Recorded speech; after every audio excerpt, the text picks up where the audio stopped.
नमस्कार. Eicher medical counselling सेंटरमध्ये तुमचं स्वागत आहे.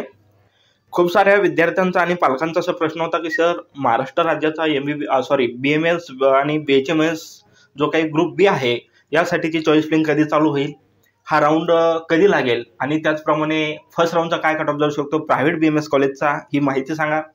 किती HML पर्यंत त्या ठिकाणी कॅटेगराईज मुलं त्या ठिकाणी लागू शकतात प्रायव्हेट BMS कॉलेजमध्ये 2025 मध्ये, ही माहिती सांगा. आणि त्या अनुषंगाने आपण आज हा व्हिडिओ या ठिकाणी बनवत आहोत. तर या ठिकाणी आपण तुम्हाला सांगणार आहोत की राऊंड 2 किंवा राऊंड 3 पर्यंत जर किती तुमचा HML असेल किंवा किती तुम्हाला जर स्कोर असेल तर तुमचा नंबर त्या ठिकाणी प्रायव्हेट BMS कॉलेजला महाराष्ट्रामध्ये 85% स्टेट कोटामधून लागेल. तर ही माहिती बघणार आहोत. व्हिडिओ खूप महत्त्वपूर्ण होणार आहे, त्यामुळे विद्यार्थ्यांनी हा व्हिडिओ शेवटपर्यंत नक्की बघितला पाहिजे. त्याचप्रमाणे व्हिडिओ आवडल्यास व्हिडिओला लाईक केलं पाहिजे आणि गरजू मुलांना हा व्हिडिओ त्या ठिकाणी नक्की शेअर केला पाहिजे. तर फर्स्ट आपण बघूया ओपन कॅटेगरी. ओपन कॅटेगरीच्या ज्याही विद्यार्थ्यांचा जो काही SML आहे, जनरल SML हा 29,200 पर्यंत असेल, म्हणजे सिरियल नंबर. जर तुमचा 29,200 याच्यापेक्षा कमी असेल आणि 310 पर्यंत जर स्कोर असेल तर अशा विद्यार्थ्याचं BMAचं स्वप्न महाराष्ट्र राज्यामध्ये पूर्ण होईल. परंतु हे जे काही स्वप्न आहे पूर्ण होण्यासाठी जवळपास दुसरा किंवा तिसरा राऊंडची वाट या विद्यार्थ्यांना त्या ठिकाणी पाहावी लागणार आहे. त्याच्यानंतर OBC कॅटेगरी. आता OBC कॅटेगरी जर तुमची असेल आणि 29,500 पर्यंत तुमचा जनरल SML असेल, सिरियल नंबर असेल किंवा याच्यापेक्षा कमी सिरियल नंबर असेल आणि 308 पर्यंत जर तुमचा स्कोर असेल तर असे विद्यार्थी त्या ठिकाणी प्रायव्हेट BMS कॉलेजला तिसऱ्या राऊंडपर्यंत लागू शकतात. त्याच्यानंतर ACBC कॅटेगरी. ACBC कॅटेगरीच्या विद्यार्थ्यांचा जर त्या ठिकाणी SML हा 32,275 पेक्षा कमी असेल आणि 294 पेक्षा जर तुम्हाला जास्त मार्क असेल तर असे विद्यार्थी त्या ठिकाणी प्रायव्हेट BMS कॉलेजला तिसऱ्या राऊंडपर्यंत लागू शकतात. SC कॅटेगरीसाठी 29,600 SML असेल आणि 308 पर्यंत जर तुमचा स्कोर असेल. त्याच्यानंतर ST साठी सुद्धा 39,000 त्या ठिकाणी जर तुमचा SML असेल आणि 251 पर्यंत ST कॅटेगरीच्या विद्यार्थ्यांना मार्क असेल तर असे विद्यार्थी नक्की तिसऱ्या राऊंडपर्यंत प्रायव्हेट BMS कॉलेजला लागेल. NTP कॅटेगरीसाठी 29,800, 308 पर्यंत जर स्कोर असेल. NTC NTT कॅटेगरीसाठी 308 स्कोर आणि 29,500 पेक्षा कमी SML जर असेल तर त्या ठिकाणी नंबर लागू शकतो. VJ कॅटेगरीच्या विद्यार्थ्यांना सुद्धा जर 29,500 आणि 308 पेक्षा जर जास्त स्कोर असेल तर अशा विद्यार्थी सुद्धा प्रायव्हेट BMS कॉलेजला लागतील. आता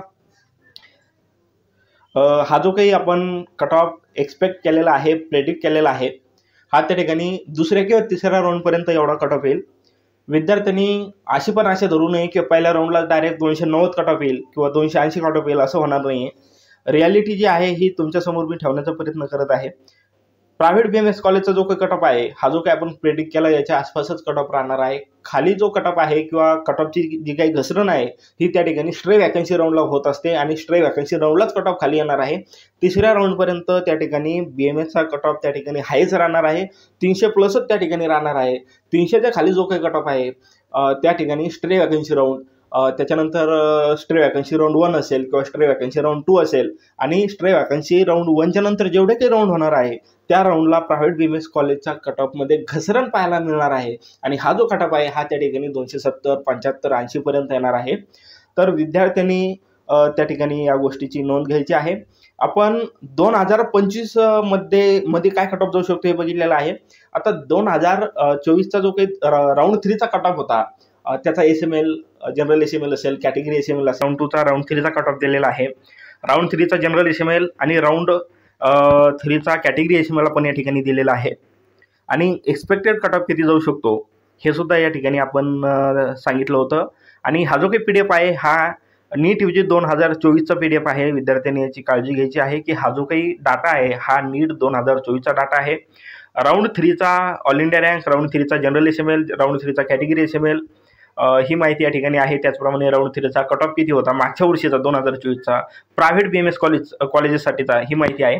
तुम्ही बघू शकता की 2024 मध्ये तिसऱ्या राऊंडमध्ये 27,526 पर्यंत ओपन कॅटेगरीचे स्टुडंट लागलेले होते. 27,526 एवढा SML ज्या विद्यार्थ्याचा होता नीट 2024मध्ये ते विद्यार्थी राऊंड 3साठी त्या ठिकाणी लागलेले होते. SBC कॅटेगरीचे जे विद्यार्थी आहे ज्यांचा 30,577 पर्यंत जनरल एस्टिमेल होता SBC कॅटेगरीच्या, असे विद्यार्थी राऊंड 3मध्ये लागलेले होते. OBC कॅटेगरीच्या विद्यार्थ्यांचा 27,800 पर्यंत एस्टिमेल होता, असे विद्यार्थी त्या ठिकाणी राऊंड 3मध्ये लागलेले होते नीट 2024मध्ये. फिजे कॅटेगरीचा एस्टिमेल 27,869 होता. NTP कॅटेगरीचा 27,988. आपण जनरलचा बघत आहे, जनरल कोटाचा, वुमन कोटाचा नाही आहे. NTC कॅटेगरीचा या ठिकाणी 27,604. वुमन कोटाचं तुम्ही बघू शकता, या ठिकाणी तुमच्या समोर PDF दाखवलेलाच आहे. NTT कॅटेगरीसाठी जनरलचं 27,573, SCचा 27,891 आणि ST कॅटेगरीसाठी 36,972. आता हा जो एस्टिमेल आहे हा त्या ठिकाणी राऊंड 3मध्ये कॅटेगराईज विद्यार्थी त्यांचा जनरल एस्टिमेल किती होता आणि किती जनरल एस्टिमेलवर त्या ठिकाणी शेवटचा विद्यार्थी राऊंड 3मध्ये लागलेला होता, ही माहिती आपण तुमच्या समोर घेऊन आलेलो आहोत. 2024ची ही इन्फॉर्मेशन आहे. आणि त्याच्यानंतर स्टे वॅकन्सी राऊंड 1मध्ये त्या ठिकाणी चौथ्या राऊंडला जवळपास 8-9 नवीन कॉलेजेस आलेले होते आणि त्या कारणामुळे कट ऑफ त्या ठिकाणी कमी झाला होता. ओके, तर तुम्ही बघू शकता या ठिकाणी जो जनरल एस्टिमेल आहे हा 27,000 ते 28,000च्या आसपास तुम्हाला दिसत आहे, याच्या दरम्यान त्या ठिकाणी आहे. तर नीट 2025मध्ये राऊंड 3चा जो कट ऑफ आहे हा आपण सांगितल्याप्रमाणे जाऊ शकतो आणि यापेक्षा कट ऑफ जो कमी होणार आहे तो स्ट्रे वॅकन्सी राऊंड 1 किंवा 2मध्ये होणार आहे. राऊंड 3पर्यंत मात्र कट ऑफ त्या ठिकाणी 300+ राहण्याची शक्यता आहे. विद्यार्थ्यांची नोंद घ्यावी. व्हिडिओ आवडल्यास व्हिडिओला लाईक करा, चॅनलला सबस्क्राईब करा आणि गरजू मुलांना हा व्हिडिओ त्या ठिकाणी शेअर करा. या ठिकाणी आपण थांबूया. धन्यवाद.